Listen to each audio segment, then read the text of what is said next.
кога постои потреба од хируршка интервенција на белите дробови. Ќе го прашаме професор доктор Андреа Арсовски, субспецијалист по градна хирургија во Аџибадем Систина. Професоре, добро дојдовте во Телма амбуланта. Добар ден и на вас и поздрав на вашите гледачи. За жал, растат бројот на лица со заболувања на белите дробови. Во кој случај и кај кои болести е неопходна хирургијата како решение? Голем дел од заболувањата на белите дробови, пред се оние од функционален карактер, се во доменот на лекувањето во интерната медицина. Меѓутоа, голема е палетата на заболувања кои што секогаш или понекогаш бараат и хируршки третман. За жал, тука најголема фреквенција во однос на таа патологија која што бара хируршко лекување се малигните тумори на бели дробови, кои што не само во Македонија, туку секаде во светот инциденцата е на нагорна линија, значи расте бројот на пациентите на годишно ниво. Понатаму, другите видови на бенигни и малигни тумори на белите дробови, секако дека хируршкото лекување е опција број 1, која што за жал некај сите е возможна. Во однос на инфективните заболувања, денеска се намалува бројот од оние пациенти кои што имаат потреба од хируршко лекување, особено кај белодробните абсцеси, кај туберкулозните заболувања, кај туберкулозата, исто така кучешката тенија е во пат. За среќа, во последната, би рекол, декада, една-две, имаме намалување, инаку бевме пред тоа, би рекол, лидери на глобално ниво. Од другите заболувањата на плеврата, пневмотораксот, гнојните заболувања, МПМ-от, понатаму разните цисти, белодробни и така натаму, сите тие пред се бараат хируршко лекување. Така, но најчеста причина за интервенција хируршка на белите дробови е всушност карциномот. Да, кои се симптомите кои што укажуваат на оваа болест? Како пациентот да знае дека има некаков проблем па и потреба од операција? За жал, почетните симптоми се многу некарактеристични, неспецифични. Односно, не можете да ги разграничите од една најобична настинка или воспаление на белите дробови. Меѓутоа, оние што треба да водат сметка, пред се тоа се општите лекари, да не го пролонгираат лекувањето во колку нема подобрување на таа состојба. Значи, покачена температура, хронична кашлица, особено искашлувањето на крвта е алармантен знак, меѓутоа не е тој од тие рани знаци, односно ретко кога се јавува како прв симптом, така да фактички во една организирана добра здравствена мрежа, првиот филтер матичните општите лекари се оние кои што треба да алармираат, затоа што пациентот сам не може да ги воочи тие симптоми.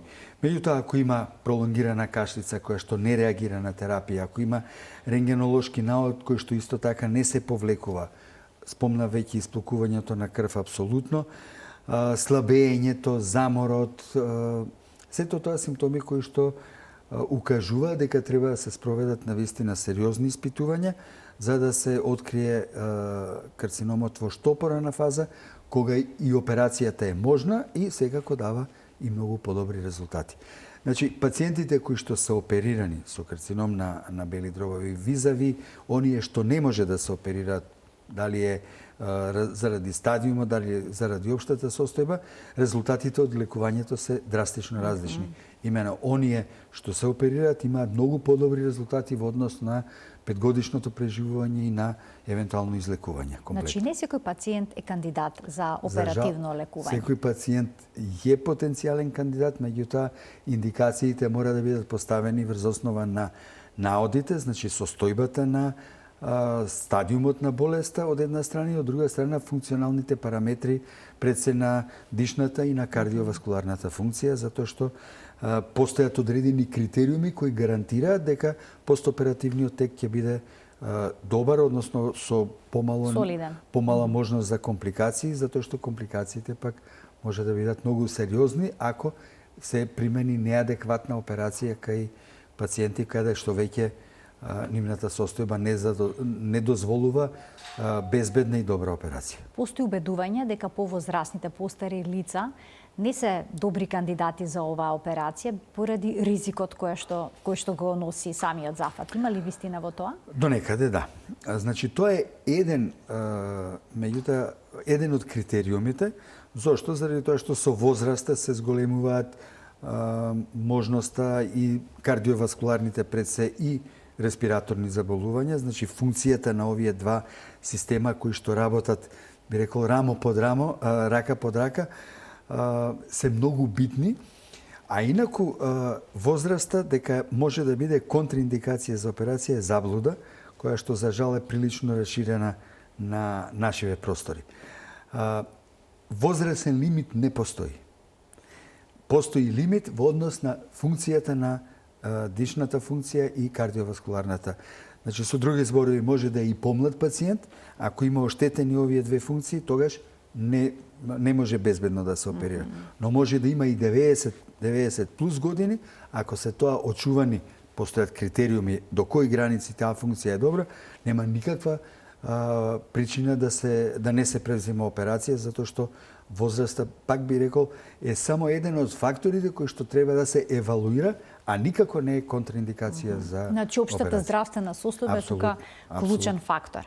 Има ли ситуација кога ке пациентот мора да се направи итна операција, неодложна на белите дробови? Значи, тоа се одредени состојби каде што имаме акутни крварења, понатаму состојби травматски, каде што имаме повреди на виталните органи на градниот кош, дали е тоа тапа повреда, дали е огнострелна, убодна и така натаму, и одредени состојби каде имаме појава на пневмоторакс или зголемена количина на течност во плеуралната шуплина. Значи, тоа се релативно ретки индикации, но ургентни индикации, односно итни, неодложни за торакотомија постојат и тогаш секако дека не може да водите сметка и за функционалната состојба, затоа што состојбата на пациентот укажува дека мора, за да се спаси животот, да се преземе ургентна хируршка интервенција. А како изгледа хируршката интервенција на белите дробови? Сложена ли е? Да.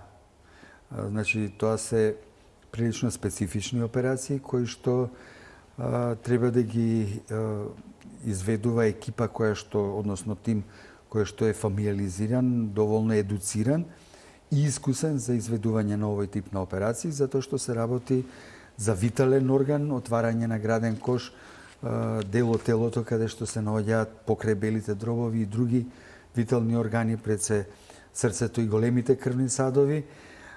Понатаму функцијата на белите дробови е многу специфична и од делот да постоперативно морате да имате возобновување на функцијата, значи присуство на тој негативен притисок во плеуралната шуплина, така да за тоа е потребно навистина добра едукација на хирургот и на целата екипа и искуство во изведување на тие операции за да бидат со добар постоперативен резултат. Доколку пациентот има некаква малигна болест, дали се отстранува целото белодробно крило или пак само сегментот од белиот дроб каде што има тумор? Значи, тука постојат повеќе фактори кои што ќе го одредат екстензитетот на ресекцијата односно дел кој што треба да се отстрани.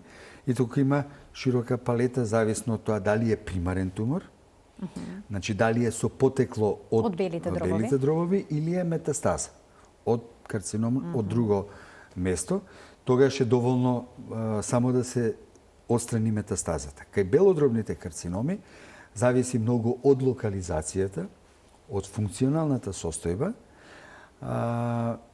и од делот, значи каде специфично кој дел на белите дробови е зафатен, дали е тоа централно, дали е периферно, понатаму зависно од потеклото, од какви клетки потекнува, дали е тоа ситноклеточен, неситноклеточен, каква е состојбата на лимфните јазди, значи постои една палета на критериуми кои што мораме да водиме сметка и да одредиме правилниот тип на ресекцијата. Инаку може да се ресецира само еден дел, значи сегмент или клинеста, атипична ресекција, па се до отстранување на комплетното белодробно крило, зависно значи од локализацијата и од расширеноста на туморскиот процес.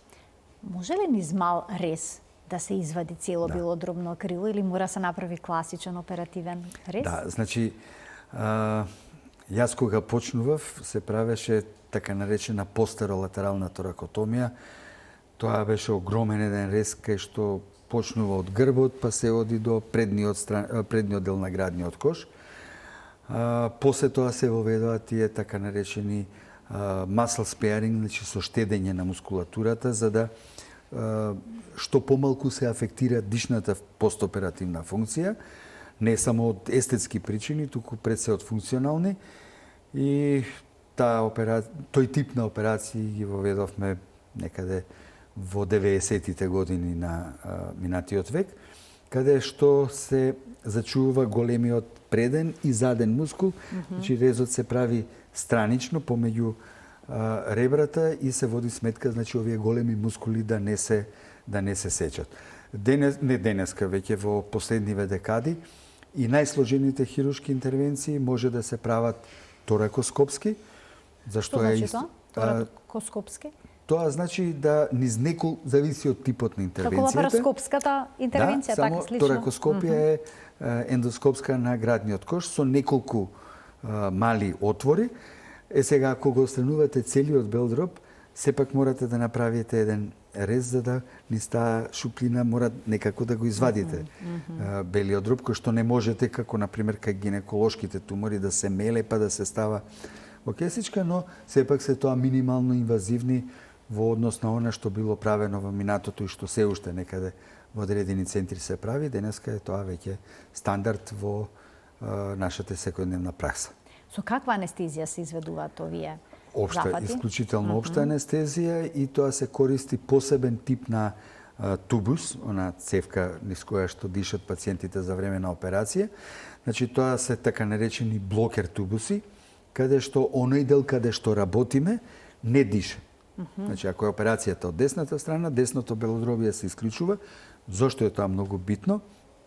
За да се овозможи белиот дроб да биде собран и тогаш можете да работите низ помал отвор, да имате подобар увид во внатрешноста на белодробието, за да можете да манипулирате. Од друга страна, па ребрата се ограничувачки фактор низ кој што резот, самиот отвор на градниот кош не може да биде како, например, кај стомакот многу покомотен, и заради она што го зборував, минимално инвазивниот пристап, што помалку да се оштетуваат околните мускули кои што се многу битни во дишната функција. Се користат специјално дизајнирани инструменти во целиот овој процес. И сега, професоре, од што зависи дали ке пациентот ќе биде направена класична хирургија, минимално инвазивна, или пак можеби со интервентна радиологија ќе се отстрани туморот? Значи, пак се зависи од примарниот процес, локализација, големина, евентуални компликации на околното ткиво, зависи од функционалната состојба на пациентот. Значи, комплетната слика за самата болест и за другите болести што евентуално се присутни кај одредени пациенти, треба да донесете избор која метода ќе даде најдобар резултат. И тука, значи, тоа е одлука која што ја носи тимот кој што тоа го изведува, и затоа е, пак ќе кажам, битна и целата таа едукација и искуство за да го одберете оно што е најдобро за пациентот. Но може ли без хирургија да се отстрани Одредени процедури, да. Денеска интервентната радиологија апсолутно дека може да помогне, меѓутоа и тука постојат одредени ограничувања. Значи, да објаснам, не е тоа метода која што може да ја замени хирургијата. Значи, тие се надополнуваат. И изборот што е од тие методи најдобро да се примени кај одреден пациент, зависи од комплетната проценка. Значи, заблуда е дека од утре нема ништо да се оперира, се може да оди на радиологија интервентна или обратно. Дека нема потреба од интервентна радиологија, дека се треба да се оперира. Напротив, затоа ние многу често заеднички ги донесуваме одлуките за оптималниот третман, водејќи сметка за сите параметри и на самата болест и индивидуалните карактеристики на секој пациент. Може ли да направите паралела на ризиците што ги носи класичната хирургија наспроти интервентната радиологија? Так. Најголеми ризици постојат кога некоја метода се применува некритично и некомпетентно. Инаку секоја метода, дали е таа отворена хирургија, дали е торакоскопија, дали е интервентна радиологија, постојат одредени ризици. Значи, метода каде што не постојат ризици, таква во медицината нема. Затоа правилната проценка за самото заболување и за состојбата на пациентот треба да ја одреди оптималноста на методата која што ќе се применува. Секако како минимално инвазивна теоретски, интервентната радиологија носи помалку ризици, но ако критички се применува таму каде што на вистина треба да се примени. Кога зборуваме за хирургијата и отстранување на дел од белиот дроб или пак целото белодробно крило, кои се најчестите ризици со оглед на тоа што таму минуваат многу важни крвни садови? Постојат интраоперативни ризици, значи заради таа близина на многу витални структури, пред се тука се големите крвни садови, сите тие повреди интраоперативни кои што евентуално може да настанат, може да бидат многу сериозни, дури и витално загрозувачки. Затоа е многу битна и предоперативната проценка во што очекуваме да влеземе за време на операција. И затоа постои, за жал, пред се и кај карциномите, голем број на иноперабилни случаи, кога не се решаваме да ги оперираме, баш заради тоа што операцијата може да биде со висок процент на ризик, односно небезбедна или нерадикална. Значи, ако оставите дел од малигното ткиво, за разлика од други локализации каде што тоа е дозволено, во белодробната хирургија важи принцип се или ништо. Ако не можете да очистите во здраво, подобро да не чепкате, да оди на други начини на лекување, онколошки третмани и така натаму. Така да, исто така, во колку ја исилувате хирургијата, правите поготово кај поекстензивните интервенции, пред се тука сметам на отстранување на целото белодробно крило, тука имаме една специфична ситуација да постоперативно се оптеретува срцето затоа што едното белодробно крило го нема и фактички срцето ја пумпа крвта место низ два големи крвни сада, само низ еден. И ако немате добра проценка, затоа инсистирам ја цело време на таа предоперативна функционална процена, тогаш може да биде како она анекдота, операцијата успешна, меѓутоа пациентот не е добар. Така да тие постоперативни компликации постојат критериуми, значи ние ги предвидуваме врз основа на белодробната и кардиоциркулаторната функција и ако се тие под дозволените критериуми, велиме дека тој пациент е небезбедно да се оперира и подобро да оди на други начини на лекување кои што за жал не се толку ефикасни. Дали е seedno, дали се оперира левото или десно белодробно крило? У принцип да, со тоа што ако се отстранува целото белодробно крило, не е баш seedno, затоа што десното има поголем капацитет и ако се отстрани целото белодробно крило, овие критериуми на безбедност се малку на повисоко ниво. Ќе ги вклучиме гледачите од овој момент. Почитувани, емисијата е контактна, телефонскиот број на телевизија Телма е испишан на екранот. Добре дојдени се вашите прашања, дилеми на оваа тема. Професор доктор Андре Арсовски, субспецијалист по торакална хирургија, ќе ги даде сите појаснувања кои што ве интересираат, а се поврзани секако за сето она за што говориме денеска. Како изгледа опоравувањето на пациентот после еден ваков сложен хируршки зафат? И опоравувањето значи зависи од претходната кондиција на пациентот и од самиот интраоперативен тек. Воколку состојбата на пациентот била добра и предоперативно, воколку самата операција поминала без некакви интраоперативни компликации, Денеска со примената на интензивното постоперативно лекување, тука пред се мислам на активната физикална терапија, која што почнува веднаш, истиот ден после операцијата, опорувањето оди релативно брзо. Значи, болничкиот престој може да трае, зависно од тоа што е направено, каква е продукција на тие дренови што се ставаат после операцијата, од неколку дена па еве до недела дена. Понатаму, самата респираторна функција се враќа во нормала у некои просечно 4 до 6 недели. Така да во колку немаме некакви посебни компликации, релативно брзо е опорувањето и пациентот може да се врати во своите секојдневни активности прилично брзо. Инаку тоа се долги операции, долго време трае зафатот? Од до. Од до. Што тоа значи обично колку е? Тоа од до? Да речеме поедноставнито, од 1 час може да траат и повеќе часови. Зависи од наодот, од самото заболување, од потребата што треба да се прави. Значи, тука мора, времето е многу флексибилно и до некаде е битно, меѓутоа не е најбитната работа. Значи, треба да се работи внимателно, без брзање, нормално не треба да се одуговлекува заради долготрајната анестезија и така. Кога станува збор за метастази, дали тие секогаш може да се отстранат од белите дробови? Не, и тука постојат критериуми. Во минатото важеше една заблуда ако пациент со друго малигно заболување појави метастази на белите дробови, тоа се сметаше дека е тоа малтене смртна пресуда. Но не е така. Метастазите може и да се оперираат. Постојат, пак ќе нагласам, критериуми во однос на тоа дали има метастази на други органи. Каде се наоѓаат во белите дробови, колку се на број и нормално каква е функционалната состојба. Така да постојат и методи денеска со современите техники на оперирање да биде тоа минимално инвазивна, да што помалку да се оштетува околното ткиво и во колку овие критериуми се задоволени, повторно ќе кажам, и тука хирургијата е опција број 1 за лекување на метастазите.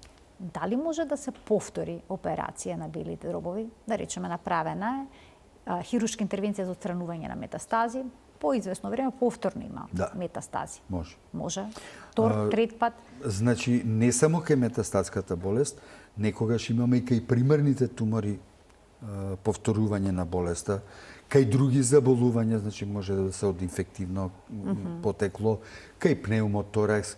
Значи, постојат ситуации каде што треба повторно да се направи. Сега малце е нормално покомплицирана таа, затоа што марамицата прави прираслици. Чисто технички е малце поотежната, меѓутоа апсолутно не е ни невозможна, нити пак ако има потреба, треба да се одлага. Како изгледа пациентот првите денови после операцијата? Пациентите највеќе се жалат на присуството на тие дренови што ги ставаме. Зошто? Затоа што тие се поголемиот дел врзани за кревет додека стојат тие дренови, ако денеска со тие специјални направи за евакуација на дренажната содржина и за постигнување на негативен притисок во плеуралната шупљина, постојат и специјални направи со кои што пациентот е подвижен и пак ќе кажам, ние инсистираме што повеќе пациентот да се активира и многу затоа е битна и физикалната терапија, така да тоа е, да речеме, еден од факторите кои што сепак пациентите не го доживуваат добро. Друга работа, во колку е потребна кислородна поддршка, значи тие се на маска или со назална сонда со потреба за поголема концентрација на кислород, меѓутоа, у принцип, значи тие може да се хранат уште истиот ден, да пијат, да јадат. Ке чувствуваат болка? Да, торакотомијата е прилично болна процедура, меѓутоа денеска затоа се користи и таа епидурална аналгезија, значи предоперативно се става катетерче во спиналниот канал, кој што на тој начин доведува до многу добро обезболување, плюс ако треба се додаваат и системски аналгетици, така да и активната физикална терапија многу денеска се води апсолутно сметка за таа постоперативна болка да не биде присутна или да биде многу малку присутна, затоа што пак е многу битна. Многу е битно да ја нема за да пациентот може нормално да дише, да искашлува и со тоа да се намалат можностите за постоперативни компликации. Ке ги вклучиме гледачите од овој момент со нивните прашања. Добар ден за првиот гледач во денешната телна амбуланта. Добар ден. Повелете, во програма сте. Сакам да го поздравам докторот и да го прашам. Јас сум оперирана пред 2,5 години на карцином на дојка. Тој ме оперираше. И сега сакам да го прашам, имам многу болки по целото тело, по мускулите. Дали јас можам да правам физикална терапија? Бидејќи сите ми викаат дека не смеам физикална терапија да правам. Сега не знам дали ми е тоа терапијата што ја примам сега како постоперативно. Така, тоа е вашата дилема, дали можете да применувате физикална терапија. Ви благодарам за вклучувањето во програма. Професор, што би можеле да советувате? Значи, болките по телото и по мускулите може да се и од терапијата. Не знам, зависи што прима и каков тип на терапија. Може да е и од друга причина, апсолутно неповрзана со болеста заради која што била оперирана. А во однос на физикалната терапија, да.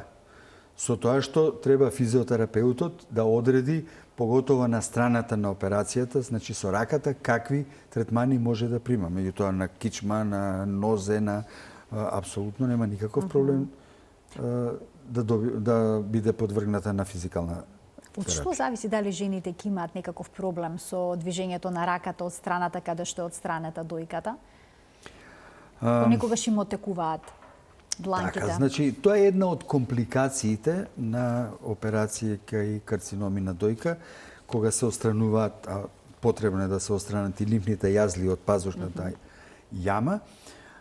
Зависи од раширеноста на болеста, зависи од хирушката техника, зависи од конституцијата на пациентот. Значи, тоа е една од компликациите, зависи од постоперативната терапија, дали има зрачење, нема зрачење.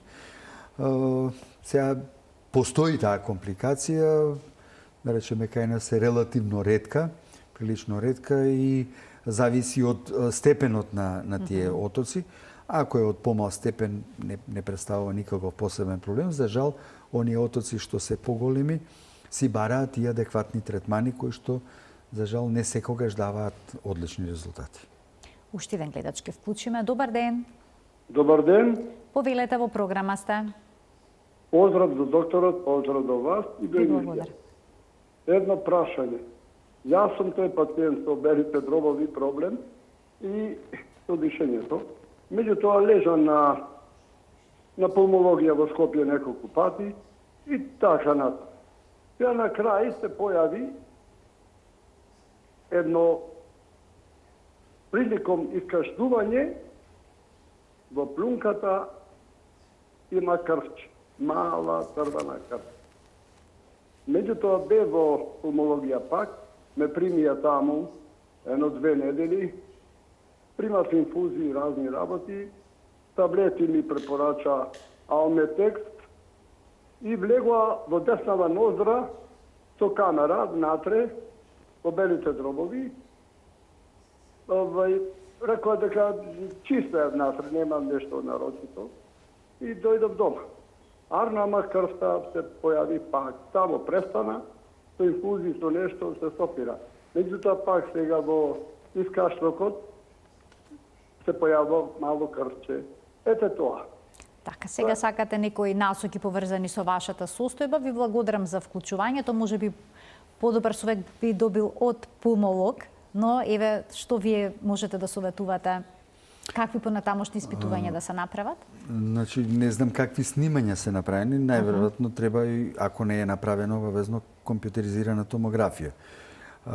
Понатаму, прво треба да се прегледа и орала, значи да се види дали е тоа крварење, односно искашлување на примеси на крв, евентуално да се слива од горните респираторни патишта.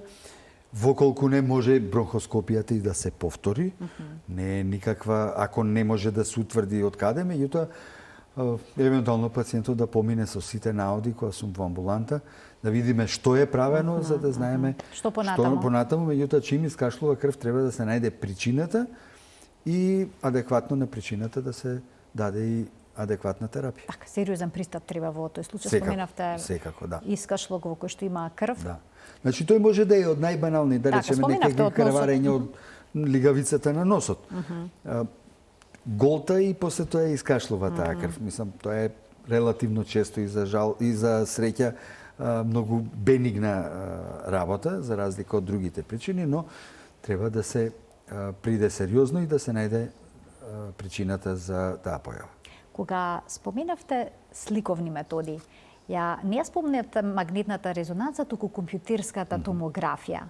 Зошто компјутерска томографија за снимање на бели дробови, кога знаеме дека магнетната резонанца е најдобра за меките ткива? Не. Значи, белите дробови имаат воздух. И артефакти, односно визуализацијата, освен на одредени медиастинални структури, апсолутно е денеска суверена компјутеризираната томографија, поготово овие новиве современи скенови како што ги имаме и кај нас во нашата болница, даваат извонеден приказ, можности за реконструкција, нормално, ако се прави со добар апарат и по сите протоколи како треба да се направи. Значи, адекватна количина на контраст. Ако не се направи како што треба, онда џабе сте ја правиле. Значи, треба се направи како што треба, компјутеризирана томографија. Апсолутно, компјутеризираната томографија е како имиджинг метода суверена кај златен стандард за белите дробови. Кај пациентите кај кои што веќе е направена операција на белите дробови, дали е потребна терапија до крајот на животот? Зависи зошто е правена таа операција, значи од основната болест и во колку, примерно ако е тоа некаков бенигни тумор, кој што е остранет, состојбата е после тоа добра, може и да нема потреба од никаква терапија. Пак зависи од состојбата на примарната болест и од општата состојба на пациентот. Дали човек може да живее нормално со еден бел дроб? Да, значи основната секојдневна нормална, да речем, активност, да, меѓутоа не може да превзема поголема физичка активност, условно речено, поголеми оптеретувања, спортување и така натаму, затоа што тоа е сериозен атак на не само белодробната, туку и на кардиоваскуларната функција, така да освен оние нормални, да речем, секојдневни активности, не знам, одење на работа, пешачење, умерено, нема никаков проблем, меѓутоа посериозните физички оптеретувања, за жал, мора да бидат редуцирани. Што ако отстранет само сегмент од белодробното крило? Дали оној дел што ќе остане, ќе преземе функцијата на отстранетиот сегмент? Кај такви помали типови на ресекција, кога се отстранува помал дел од белодробието, не може ништо да се примети во однос на функцијата или минимална некаква промена. Зошто е тоа така? Затоа што ние капацитетот на белите дробови многу ретко го користиме полниот капацитет. Обично во нашата секојдневна активност користиме некоја половина, затоа и можна после операции, така да кај овие помалите ресекции најчесто и не се ни приметува или минимална некаква разлика постои. Дали тие луѓе можат најнормално да функционираат, да бидат физички активни, да се вратат на работното место, секако можат? Освен можеби некакви екстремни спортски напори, меѓутоа и активни спортисти, јас сум имал и активни спортисти кои што биле оперирани и после тоа продолжиле да се бават и професионално со спорт.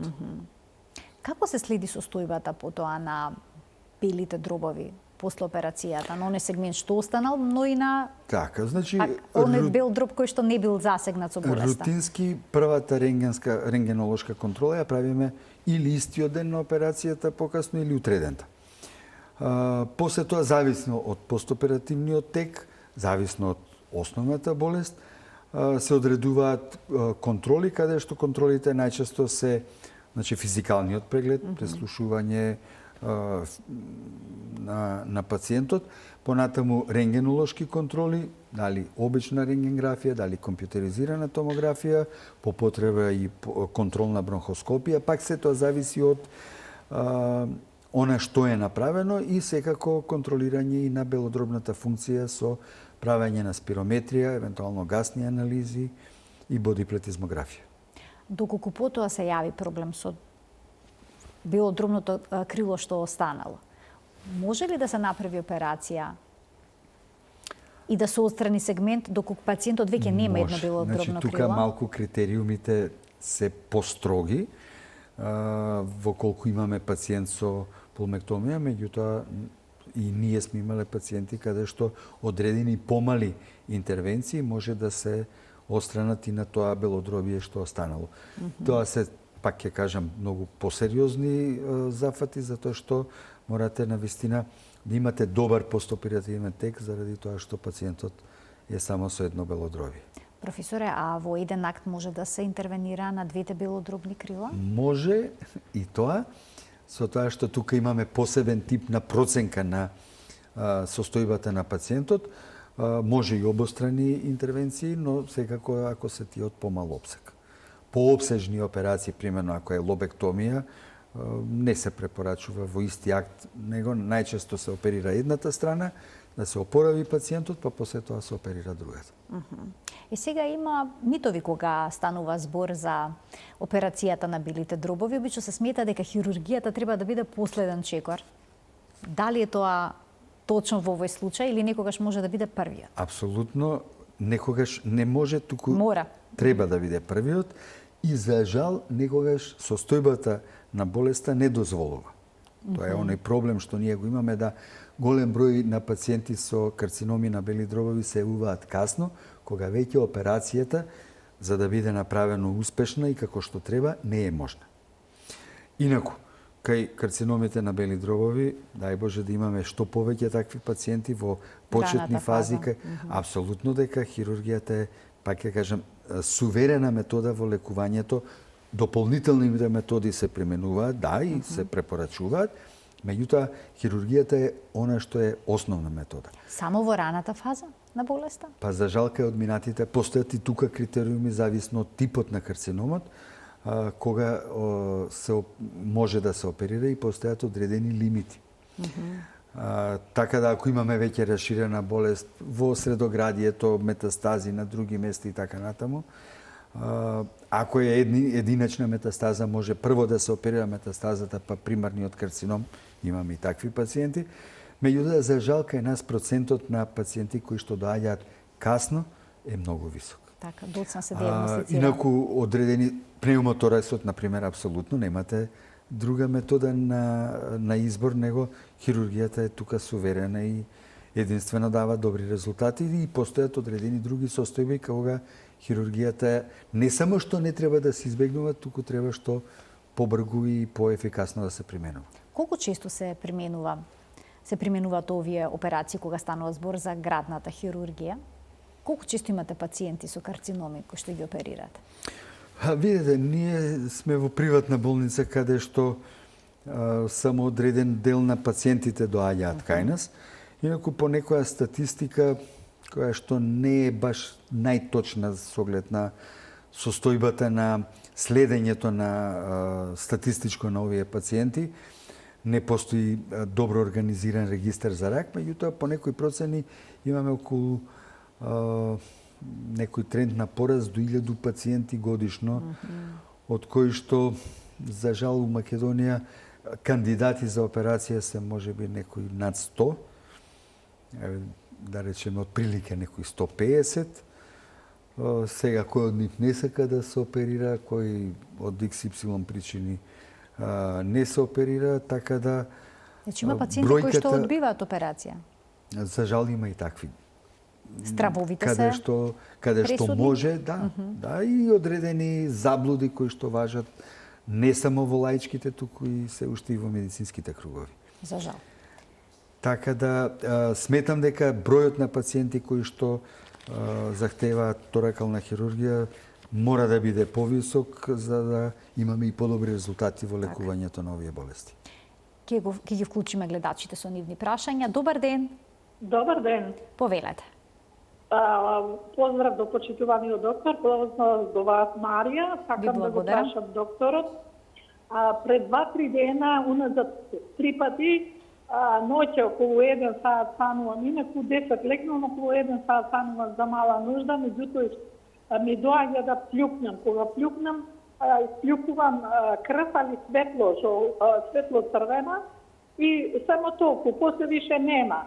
И инаку прележав 71 година сум, прележав Делта Плюс, средна клиничка слика има, 23 години бе во клинички центар во ТБЦ на лечење, после имав за време на ова Делта Плюс имав и бронхопневмонија, имав и пост-ковид последици, кашлав интензивно после и со кашлање на утро обично исплюкував околу 3 супени лажици, плубачка бела со копење.